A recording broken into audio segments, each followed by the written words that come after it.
প্রিয় দর্শক, আসসালামু আলাইকুম। প্রীতীয় শুভেচ্ছা নিয়ে শুরু করছি দর্শক, আজকে আমাদের এক নতুন প্রতিবেদন। তো দর্শক, আজকে তুলে ধরবো এমন এক অসহায় এক মেয়ের গল্প। তো যে মেয়ের নাম হচ্ছে তানিশা। তানিশা দেখতে শুনতে অনেক সুন্দর, মার্শাল্লাহ। তানিশার বয়সটা আছে 19 বছর। তানিশার ঠিকানাটা গোপালগঞ্জ। তো তানিশার ফ্যামিলিতে তানিশার বাবা মা নাই।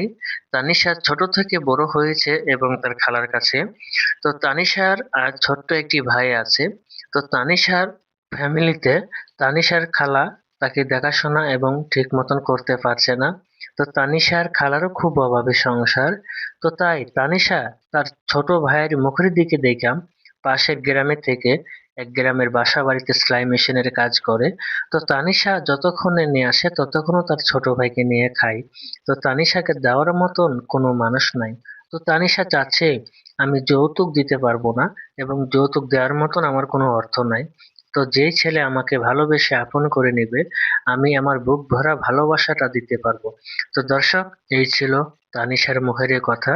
তো তানিশার সাথে যোগাযোগ করলে আমাদের ভিডিও স্ক্রিনের উপরে নাম্বার থাকবে, আপনারা যোগাযোগ করতে পারবেন। তো দর্শক, প্রেম ভালোবাসা এবং আপনাদের এ ব্যাপার তে আসেন আমরা দেশের সেবা করি, 5 ওয়াক্ত নামাজ পড়ি। আসসালামু আলাইকুম।